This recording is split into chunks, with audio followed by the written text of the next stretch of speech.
Good? Mm-hmm. All right. Hi, good evening. My name is Sunil Dasgupta, and I am the Action Committee for Transit Board member responsible for the speaker series. Welcome to our March meeting, and I will introduce the speaker in just a minute. Usually, we say we have a few administrative details. We provide some updates before the meeting starts. In news, one of our board members and vice president, James Hedrick, was recently appointed to the planning board in Montgomery County, and so he has resigned. We will be recommending people for the next meeting in April. There will be a notice that goes out to make that announcement as our bylaws do. Did I miss anything on that? Okay. Before anything else, I want to announce a bunch of meetings coming up. Next in April, we have Tracy Haddon-Lowe, who is a Brookings Scholar, talking about the challenge.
We'll have donuts, and we'll be calling for a crosswalk there. A few other upcoming events just this month.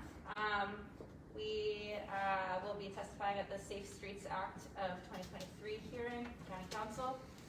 Also on the 21st, there's also the Pedestrian Master Plan hearing on the 23rd, and then we have two other events at the end of the month. On the 25th, there is a ghost bike event for William Villavicencio, who passed away while riding his bike, and that'll be at the intersection of Georgia Avenue and the Janet Corridor. I can just hit by a car, and then also on March 31st.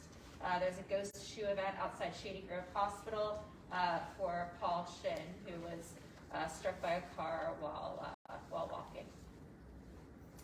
So again, that's the 25th at 1:30 in Silver Spring, and the 31st at 3 outside Shady Grove Hospital. So our events are mostly on our website, so you can check that out. And to make sure that you get notifications for membership meetings and other events, make sure you sign in. Thank you. Yeah, and if you're not yet a member of ACT, please become one. It is your membership that makes all of this possible. You can sign up at the sign-up table or online. We cannot have an ACT meeting without recognizing the big news about the 495 lanes. Ben, would you please give us an update? Yes. If you have had your head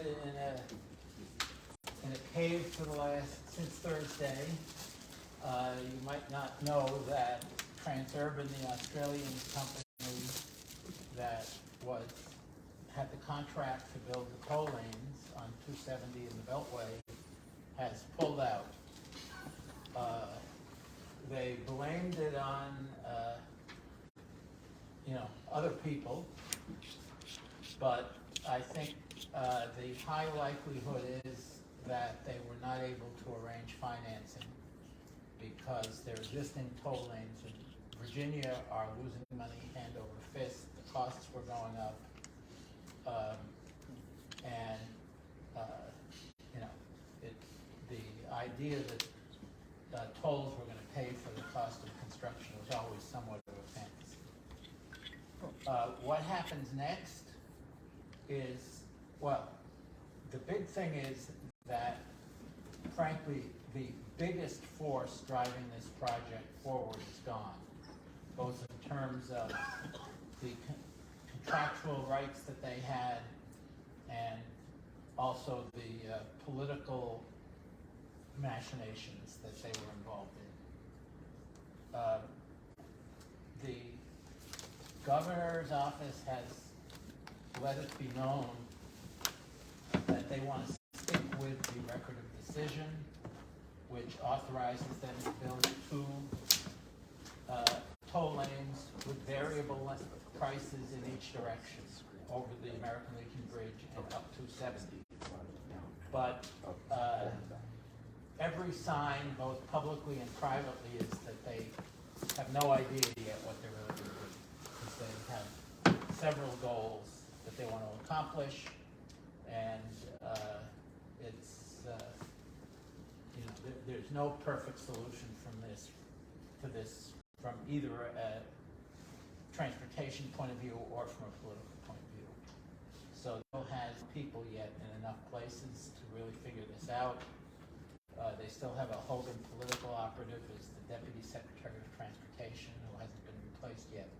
So it's going to take the governor some time, and Secretary Wiedefeld some time to figure out what they really want to do.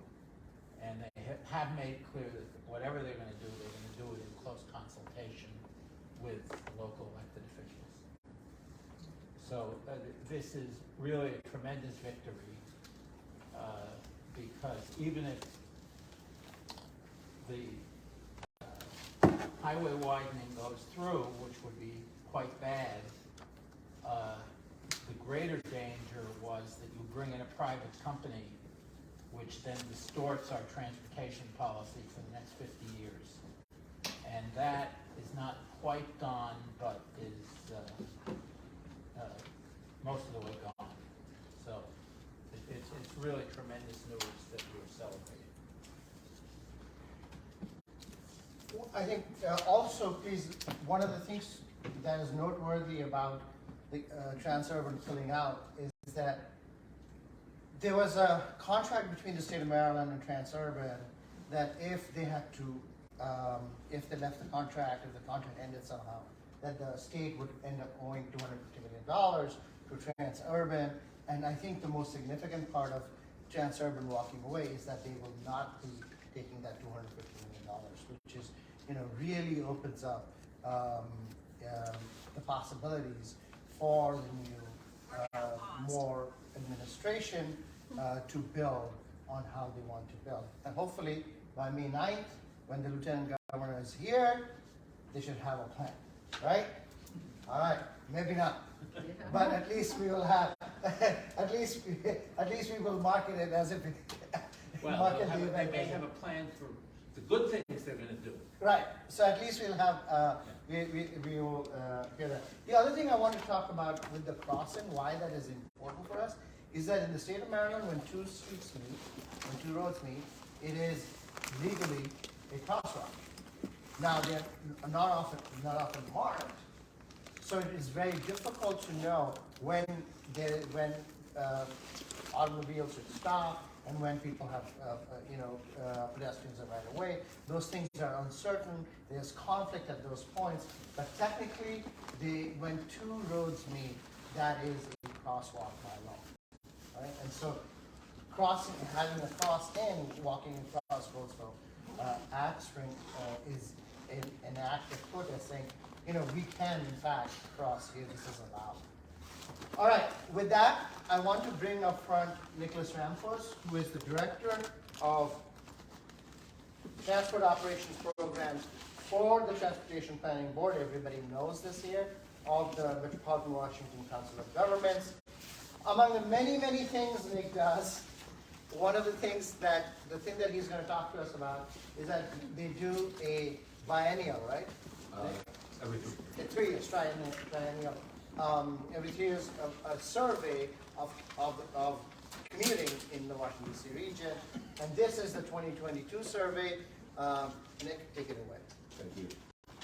Well, I appreciate being here this evening, and I appreciate Sunil inviting me, and I also had the opportunity to be a guest on this podcast, and that was fun to do. So thank you. So as Sunil mentioned, yes, I'm with the Metropolitan Washington Council of Governments, and we're staff to the Transportation Planning Board. I'm with the operations side of the house, so I run a regional transportation demand management program called Commuter Connections, and we do a lot of other things as well, including running an enhanced mobility program, which helps senior citizens, disabled individuals, as well as low-income individuals get prime transportation options through a lot of our sub-recipients, where we actually get money from the Federal Transit Administration to administer that program. But for tonight, I'm going to be focused on our most recent survey that we did for the State of the Commute, for Commuter Connections, which is the regional program for demand management. I'm just going to cover some things, including the survey background and the methodology, commute patterns and what they look like. I do have some data from Montgomery County as well that I pulled out of the survey. And talk a lot about telework and how that's affected commutes in the region, commuter ease and satisfaction, as well as our employer services program. So in terms of the methodology, this survey is conducted as part of the TPB's Commuter Connections program, and it's conducted every 3 years, and we've conducted this survey since 2001. And it's a little different than our regional household travel survey. That particular survey asks about all commuting patterns. We're solely focused on the commute. Hence, that's the name of the report, State of the Commute. And this was the first regional survey since the pandemic hit. And it contrasts somewhat with the 2019 survey, which was the survey just before this. And so we included some additional questions related to travel impacts of the pandemic. We interviewed about 8,400 commuters in the region, and the statistical confidence level of the survey is 95%, plus or minus 1.1%. It was an address-based sample survey, meaning we sent out postcards to randomly selected addresses throughout the region. And we asked individuals to join the survey through a link on the internet.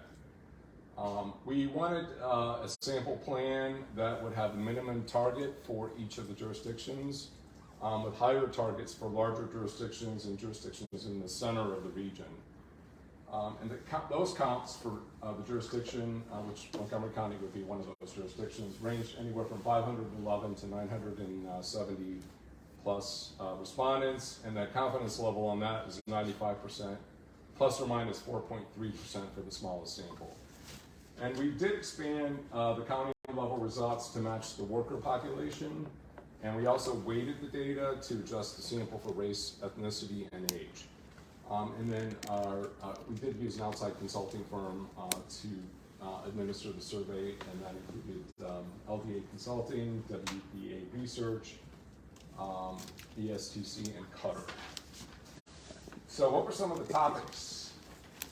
We had some continued tracking questions, which included current and past commute patterns, telework, of course, how satisfied individuals were with their commute and the ease of their commute, any moves that were made either on the home or work end that would impact the commute, access to transit, HOV express lanes, park and ride lots, as well as awareness of any commute advertising and the influence of that advertising to change travel behavior, awareness of commuter connections and regional and local commute services, employer commute assistance, as well as technology initiatives, including driverless cars.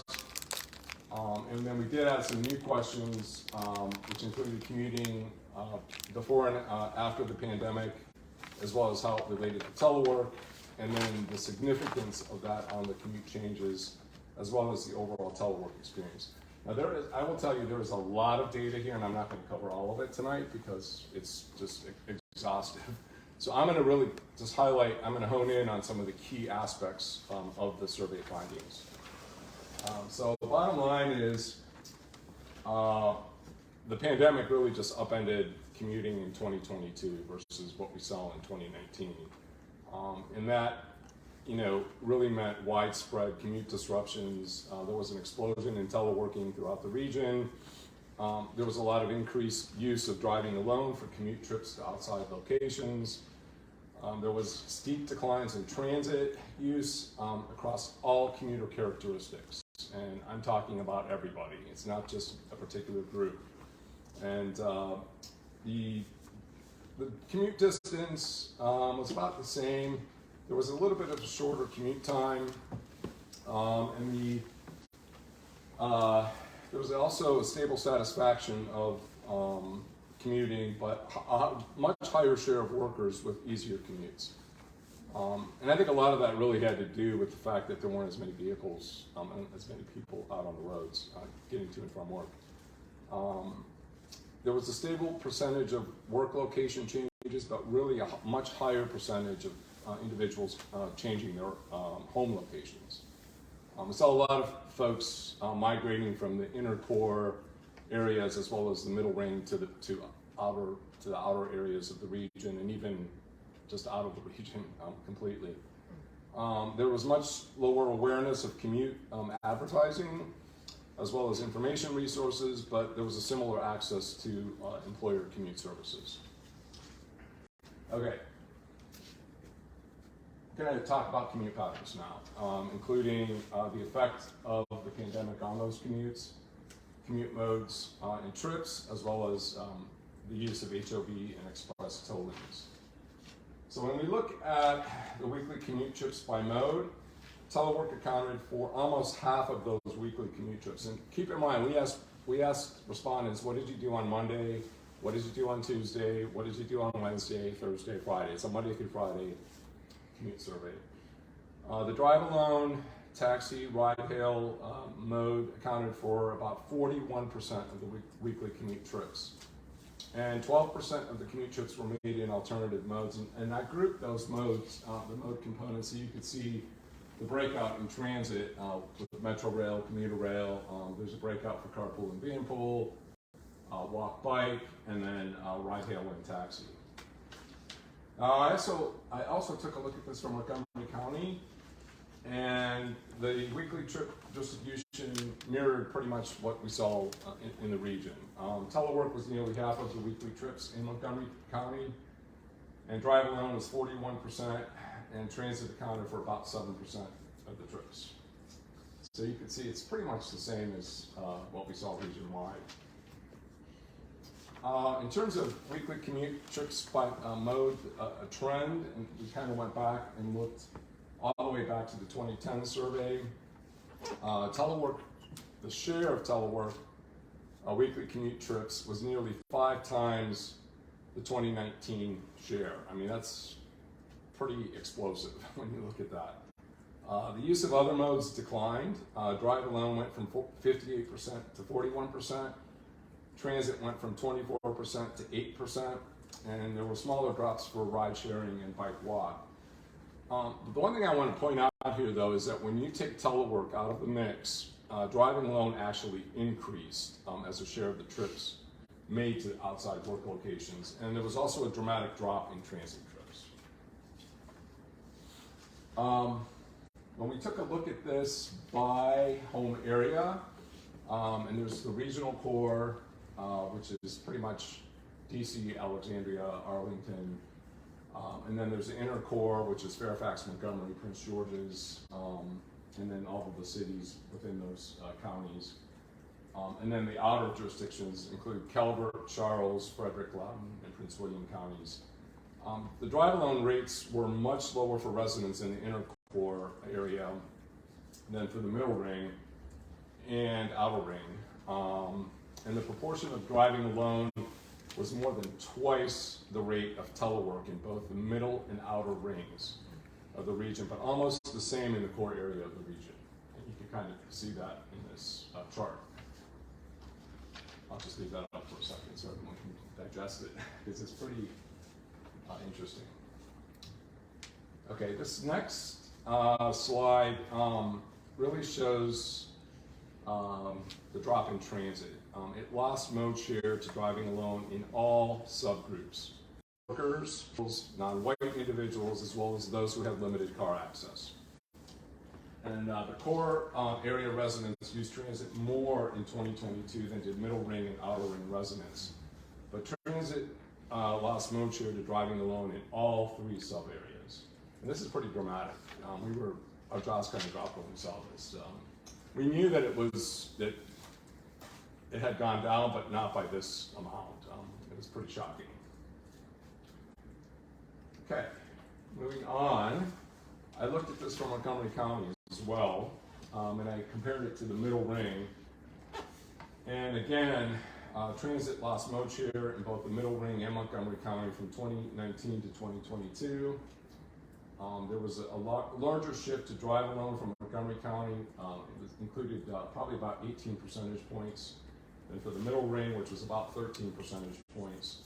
And then there was a larger shift from transit from Montgomery County, which was negative 17 points. And then for the middle ring, which is about a 13% drop.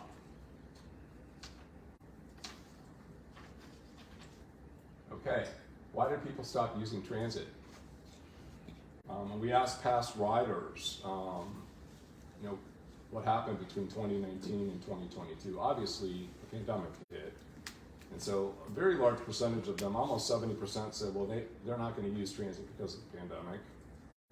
The service availability was also a factor for some because their home or work location had changed, and about a third of the reasons had to do with service attributes, such as a limited service schedule, and we saw some of that happening where a lot of the transit agencies had cut back frequency and service, as well as just transit altogether.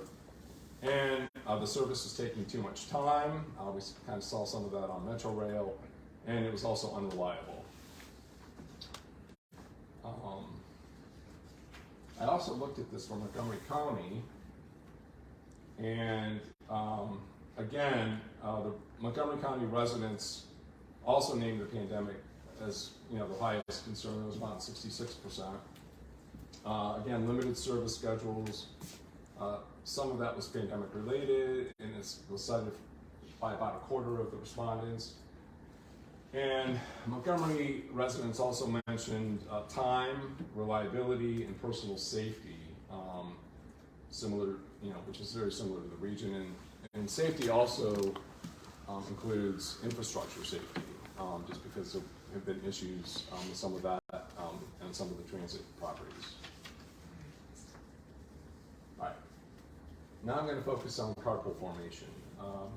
About 3/4 of carpoolers found their carpool partner by riding with family members in 2019 versus 56%, which was back in 2019. The other major difference, and this is a huge difference, particularly in Virginia, in carpool formation, was the drop in casual carpooling or slugging. And it went from 20% in 2019 to down to 4% in 2022. And wow. Pretty much is non-existent today. I mean, most folks aren't getting into random cars with random people to hitch a ride into work. And we've seen a lot of this. We've done also some qualitative research on this, and a lot of folks say, I really feel more comfortable if I know the person, if I'm working with that individual, or if I'm related to that individual, or if I know them from my neighborhood. They're more apt to share that ride versus somebody they have no idea. That seems like it's the core pandemic head. Exactly. Yeah. Okay, we also took a look at use of HOV and express toll lanes, and about 1/3 of the respondents used the Dulles Toll Road in Virginia, and about 1/4 of the respondents reported using another HOV express toll lane in Virginia, but in Maryland it was pretty much I-270, ICC, and US Route 50. Respondents who said that they regularly used an HOV or an express toll lane for commuting estimated that using the lane saved them about 16 minutes on average for each one-way commute trip. Okay.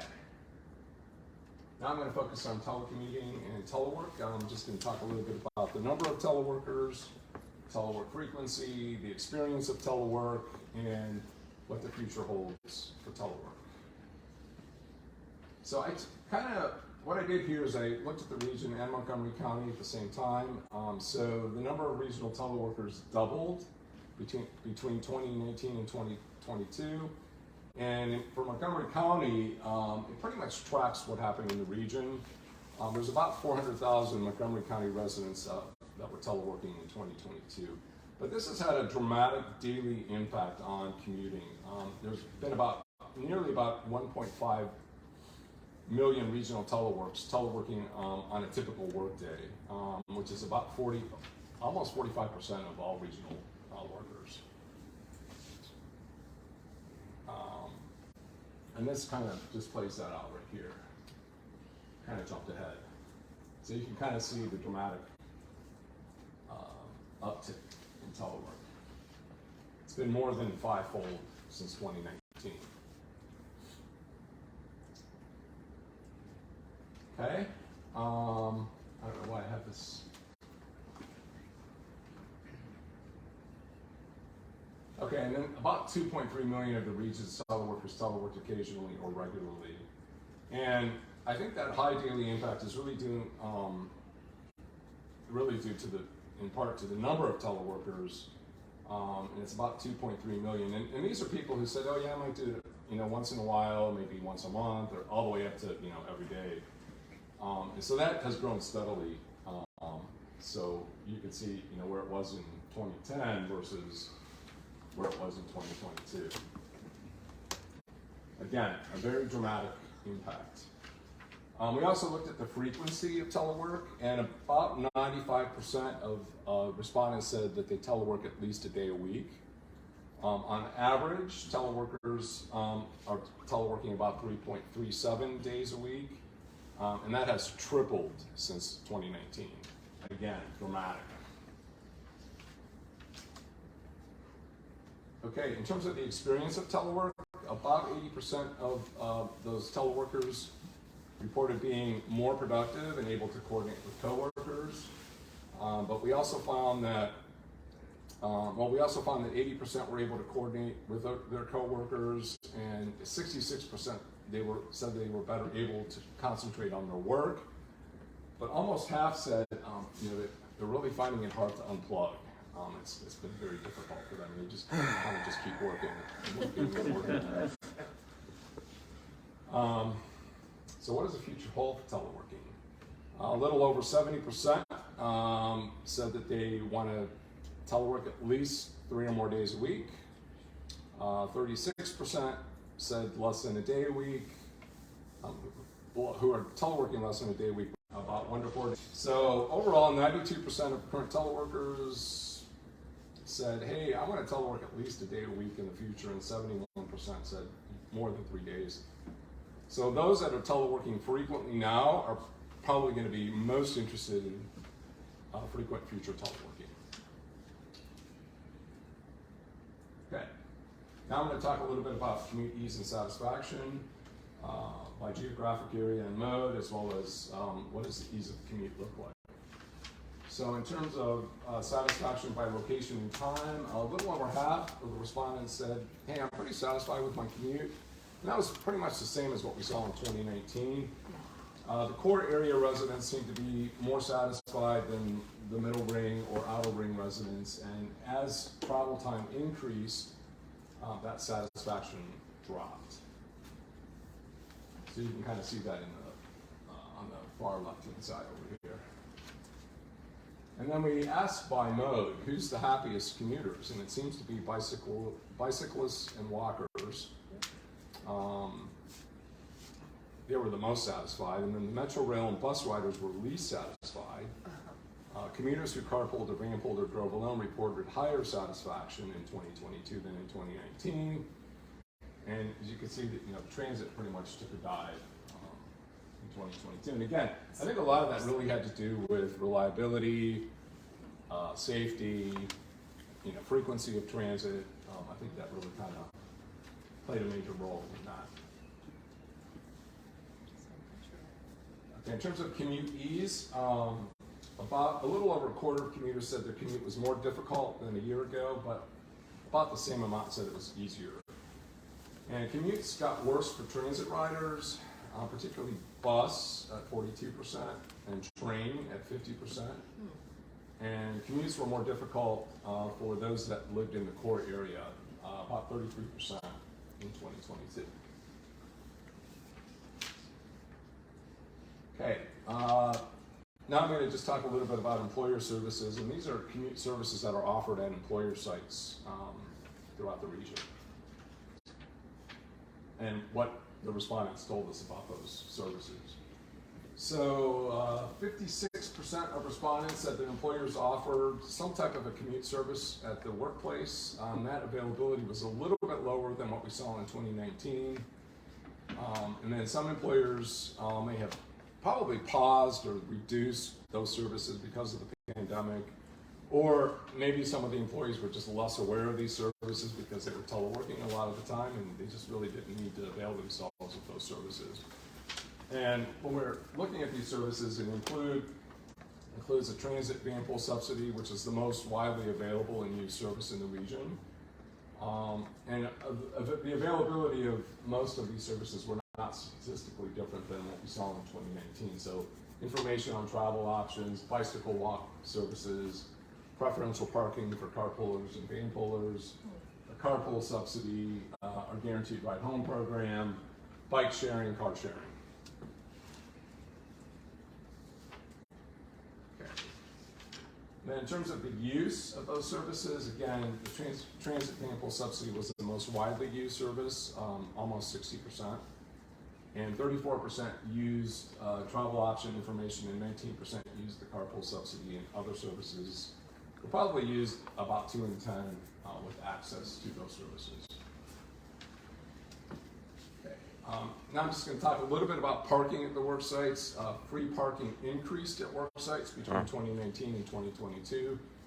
And we heard that a lot of employers, in order to entice their employees to come back to work, they said, oh, we're going to basically give you free parking, particularly in areas where they were charging for parking, or we're going to reduce, we're going to subsidize your parking. So 8% of the core workers with free parking said it was not free before the pandemic, compared with 3% of middle ring and 1% of outer ring respondents. So that's all the data I'm going to throw at you today. There was a lot there, and there's much more. If anyone's interested, we do have a technical report. It's posted on our website, and I can certainly send you the link if you're interested in look through that. But we are preparing a general public report right now that'll be available and published later this year, probably around summertime, and we'll be distributing that, and it'll be available to anybody who's interested. Be happy to answer any questions. And again, I thank you for having me here tonight.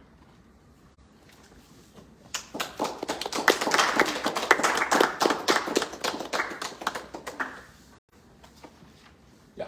I have a question. This,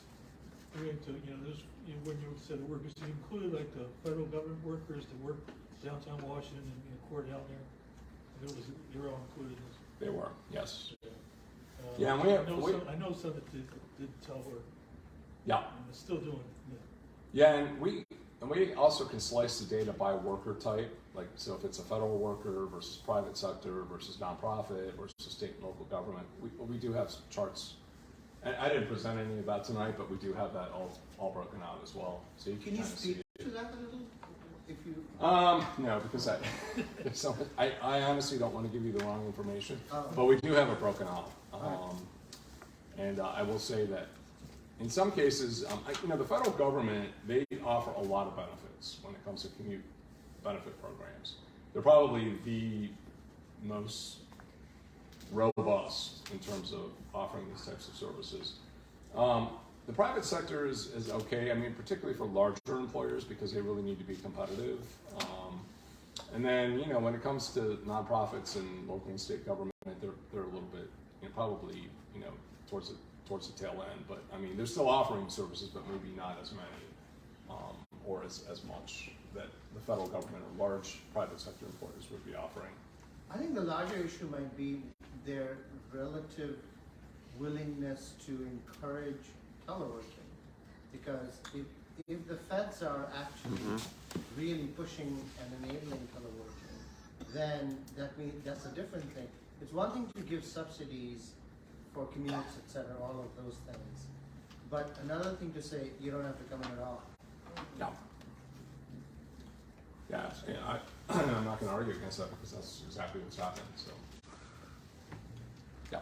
I was wondering, were you able to come up with any nuances within that, on the discontinuation of transit use? Obviously, the biggest piece was pandemic. Yeah. How much of that is actual concern for personal safety, disease, masking, et cetera, versus factors that might be more persistent, like the new availability of telework or reduced traffic on their streets, or those sorts of things that are pandemic related but may be more durable than fear of the disease? Well, I think what we've seen is that there's definitely an influence of the pandemic and service reliability, and telework definitely has had impacts on all modes, and regardless if it's transit, carpool, vanpool.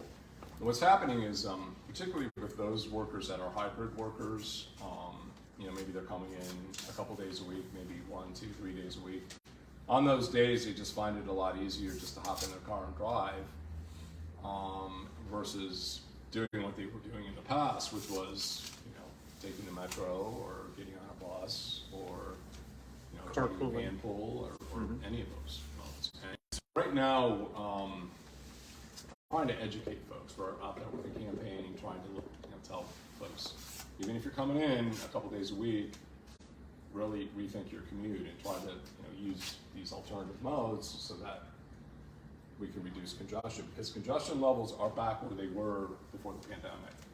And they may even get higher. And there are certain days of the week, and I'm sure all of you have probably seen this, Tuesdays, Wednesdays, and Thursdays are probably, and particularly Tuesdays and Wednesdays, the traffic is, pretty bad. Mondays and Fridays, not so much, because those are the popular telework days. Fridays in particular, and then Monday. So we're trying to get a lot of outreach, education out there, just to tell folks, you do have options, so why don't you avail yourself of those options? What's so interesting is I think it's just this year that episodic reports are the Metro during the commuting times being busier than they have been since 2019. Do we have to wait for the next report to see if that's meaningful or not? Well, we are tracking transit trends, and so the transit ridership is still lagging. It hasn't come back yet to where it needs to be or where it was. And honestly, a lot of that transit was also kind of declining even before the pandemic, just because there were a lot of safety issues and other things that were going on with transit. And so, you know, obviously our goal is to push as many people as we can to, you know, get them to use transit. Because we're really a very fortunate region here because we have a lot of different options that individuals can use, and we have a great transit system. And you know, we have a lot on the books that is going to be coming forth with the Purple Line, the Silver Line just opened out to Dulles. And I know there's been a lot of talk about BRT and other transit options. So I think there's a lot of opportunity there, and we also have great infrastructure for HOV express lanes, particularly throughout the region. Even Maryland that has HOV lanes. So I think for individuals not to use those services, I think it's just kind of I'm just kind of curious as to why that's happening. And part of it could be also that it's a very transient area as well, so we constantly need to be out there letting people know about what their options are, and that's one of the challenges that that we're faced with. Yeah. So I'm surprised that the satisfaction has remained stable, because you would think it would increase since commutes are shorter and people have to, most people are commuting less frequently because they're working from home. Like personally, I have increased satisfaction because I get to work 4 days a week. So why do you think the satisfaction has remained stable? Well, I think for the drive alone and carpool and vanpool groups, the satisfaction went up because less traffic, so they kind of felt like, open roadways, we don't have to, sit in traffic. Some of that's coming to a halt though, because there is, as I mentioned earlier, on the middle of the week, there's definitely large amounts of traffic out there. I think for the transit riders, their satisfaction definitely took a dive. And a lot of that, again, had to do with reliability, safety, both infrastructure and personal safety.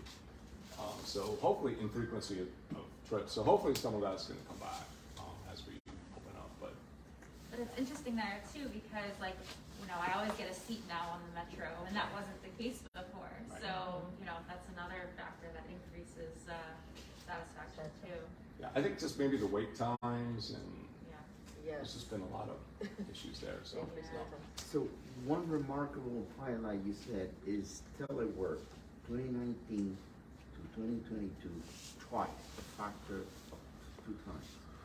But yet you're saying, correlating that to fluidity on the highways, it's not happening. I mean, because this congestion is, and then the other thing is like relatively telework to the single occupancy vehicle.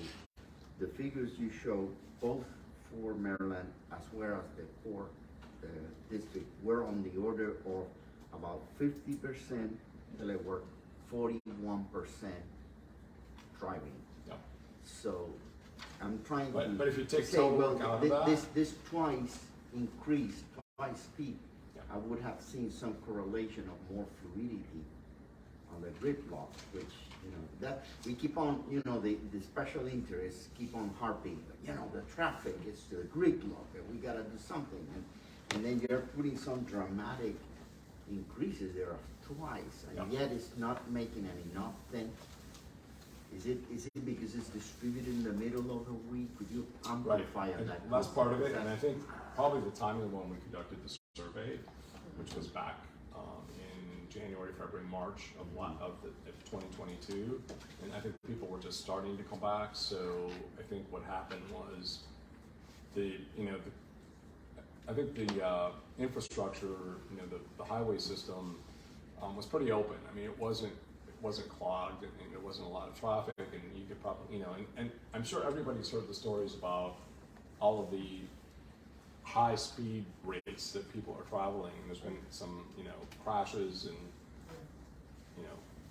more increases in deaths of people traveling because there were just very high speeds of people traveling. So I think some of that kind of played into it, but I think what we're seeing now is people are gradually coming back. And I think if the federal government decides they're going to come back full force at some point, some agencies have, some haven't. I think the landscape's going to change in terms of, the congestion levels, particularly if people aren't using transit and they're not, using other alternative modes.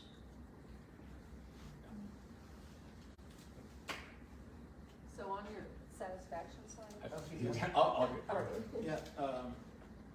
When we were leafleting last summer at the metro stations, it was really noticeable that the walk to the metro station was the group that the ridership had held up. The park and ride was really, really down, and the bus access and kiss and ride was somewhere in the middle. Do you have data on that? I think we asked people to give us their longest part of their commute in terms of what they do. And we know that there's walk access and bike access, as well as, it could be a shuttle bus that the employer offers to get them, first mile, last mile type of thing. We have some of that data, but I think overall, we just ask people, tell us about the longest part of your trip, because that's what we're most interested in. Really, really striking. Yeah, I'm sure. That the parking lots is empty. Yeah. Whereas the number of people walking to the metro was, close to what it was 4 years ago. Yeah. Let me go back there. On the satisfaction side, the walk bike commute, by far the highest satisfaction, but it actually dropped a bit. Yeah. And do you have any reason why it would drop? Because I was thinking with more bike infrastructure, it should have gone up a little bit. Yeah, I think it probably has to do with telework. And the reason I say that is because we just conducted a survey recently of all of our Bike to Work Day participants from this past year. And what we saw was that a lot of people, rather than biking to work, they were biking from home to their closest pit stop for Bike to Work Day. So when and then we were asking them, well, what does your normal, commute look like? And by far, a lot of folks were saying, oh, I telework. So in essence, that kind of hurts our ability to calculate impacts for transportation as well as emission impacts, just because folks are just going right from their house to the local pit stop. And some of them might be biking recreationally, but in most cases, some of those folks also said, well, on the days I go in, I'm not biking, I'm not bicycling. Yeah. So, Are other comparable metropolitan areas doing something like this survey? I wish they would, but Yes. we've talked about it, but not at this level. On that To link, each of the major transit operators, like ours does, intercept survey. Well, we do, and I shouldn't say no, because each urban area does do what's called a regional household travel survey. And as I mentioned earlier, that survey is a little different because we're asking about all trips, and the commute trip is part of that, so they do have subsections probably. But this one is solely just focused on commuting, and I think, transit properties, a lot of them do like transit counts in terms of their passengers, and so we do collect a lot of that data as well when it's made available to us. Thank you. Actually, somewhat related to that and to Ben's question, did you get any insights into the impact of sort of adding a third destination to the commute? I mean, I often felt that I was more this is anecdotal, but I felt I was more likely to ride transit when I knew I also had an evening event in DC, or was meeting somebody for dinner in downtown Bethesda where it's hard to drive and park. And I guess also, where you're often drinking, and that's a factor. I mean, did you see those kinds of going to a ball game, going to, or congressional receptions that aren't happening anymore, Yeah. that kind of thing. We do capture some of that because, again, we asked what do you do every day of the week? So Yeah. one of those days they said, because we asked what did you do last week on Monday, Tuesday, Wednesday, Thursday, and then we asked what do you typically do on these days. So there might be a little bit of that happening, but probably not a whole lot. Okay. So Nick, you didn't bring us good news. Sorry. I just try to be as factual as possible. So we have the Action Committee for Transit, Right. and what you presented is actually quite depressing, because it is, a move away from transit in so many ways, a move, and yet we are talking about the Washington DC region having such great transit infrastructure. Yeah. So, in a sense, do you think that that kind of infrastructure can be sustained based on what your survey is showing? Or is it the case that your survey needs to be updated very, very quickly? Otherwise, there's not going to be, we are not going to be able to make the case for a robust transit system. Well, I think here's the bottom line on it. I think telework, the hybrid telework is here to stay. It's not going to go anywhere, and I think a lot of folks are still going to avail themselves of telework. So when that happens, it takes away from other modes. So whether it's transit, bike, walk, carpool, vanpool, it's all the same. So in terms of it being sustainable, I think that's something that the region really needs to discuss in terms of what's going to be available, what isn't. And I know that I'm sure some of those conversations are probably happening, or if they're not, they will be happening at some point, because if this continues, decisions will need to be made at some point in terms of what the priorities are. And that's not to say that transit won't be a priority, because it is a priority for this region, and it has a lot of support from all sides. It's just a matter of what the public is doing, and if the public, is doing something different, like working from home 2 to 3 days a week, and then on those other 2 days they're not availing themselves of these other options, then that's a real problem. But let me push you a little bit on this. What is there to discuss if it is the case that people are not taking transit?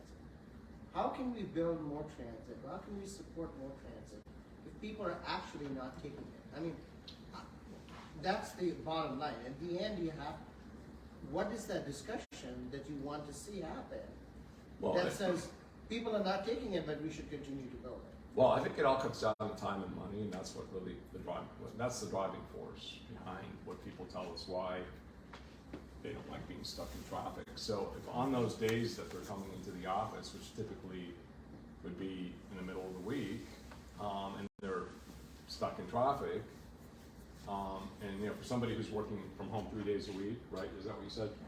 So if on Wednesday, suddenly your employer said, "Hey, you need to come to the office," and you decide, "Oh, I'll just hop in my car," and then you're in traffic for 90 minutes. That's going to take away from your productivity at work, because the whole time you're going to be thinking, "Oh, I'm late. I couldn't get in on time. I couldn't find parking." There's a whole host of things. So I think the important thing is education and letting people know, those particular people who are going to be coming in, that they do have options and they should try and use this. Even if it's 1 day a week, just use it, and if it's available to you. Yeah. So speaking of time and money, I know you have it, broken down, and you have Montgomery County data. During the pandemic, the ride-on stopped collecting fares, and then eventually it went back up to $1. So I was wondering if the data was collected in the first half of 2022 when it was free, or the second half when it was $1, and if you think that changed anything. It was collected between January and March of last year. So some of the transit was free. Alexandria had free transit. Frederick County had free transit. Montgomery County definitely. That was taken into account. I'm sure it's part of what people told us back then. Yeah. So, you noted in the presentation that there was already a drop-off in transit use before the pandemic. And I remember, I think a lot of people were reading about that, and that was true for the systems too. And I know from my own anecdotal experience, times when I do go in the office, there are just more people who are resisting using transit, and some even saying, you know, unless it's 4 or 5 days a week, they prefer to drive. So Neil was saying what this brings me to, you know, in your title here, Metropolitan Washington Council of Governments, is it really a metropolitan region anymore if there is no greater use of public transit, because you're just some days going to the office and then most of the time you're staying in your own area. That's really not a region anymore. So I guess what I put to you, maybe we could put to your colleagues at the Council of Governments, how do you have a region if you're not using transit? Good question.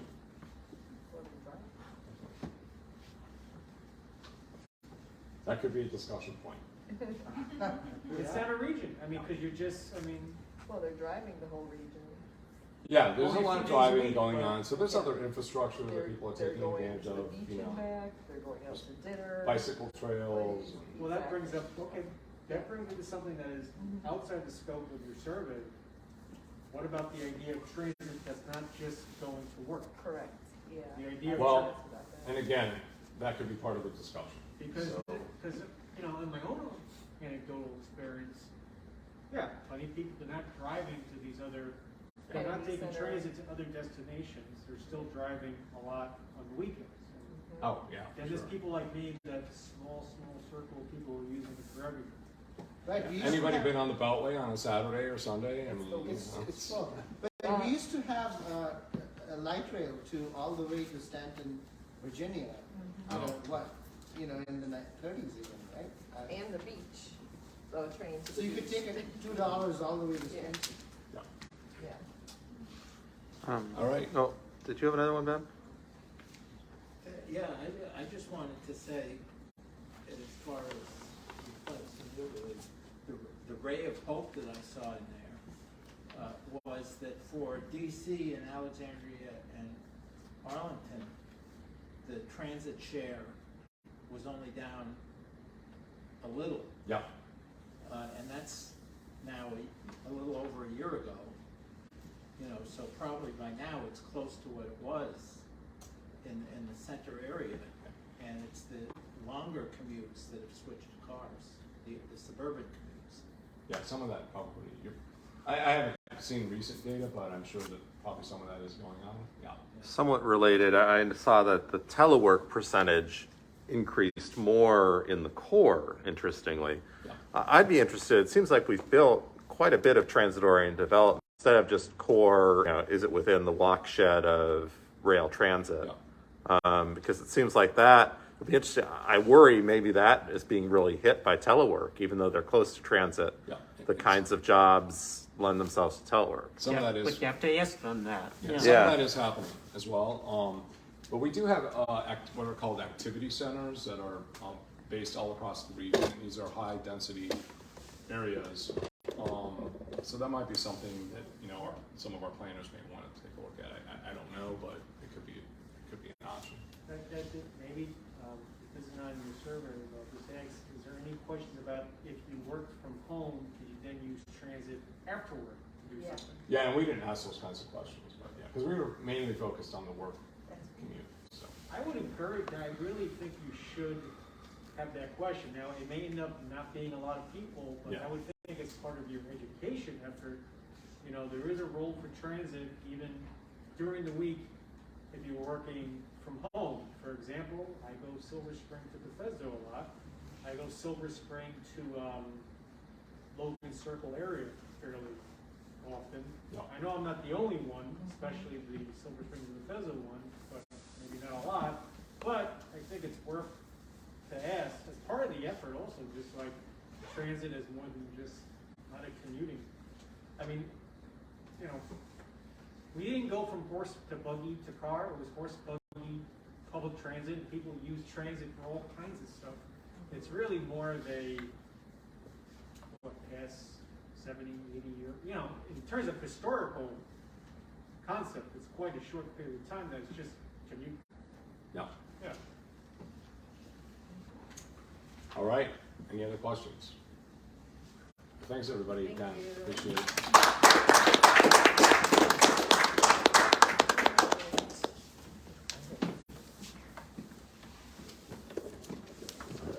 Well, Nick, thank you for taking the time to come to Silver Spring and Montgomery County. I know you live in Loudon, so it is a commute. Yeah, I didn't So- want to say that, but you said it. So particularly appreciate it. Please come on back as you, do other, put other data together, you're considering other policies. We are always willing to debate it out. If you haven't joined Twitter, please consider joining Twitter, @fortwitter.org. And we will see you next month with Brookings Scholar, Tracy Haddon-Lowe, talking about challenges to placemaking in suburban Montgomery County. Thanks. And then if you could stack your chairs on that stack, that would be great. Thank you so much.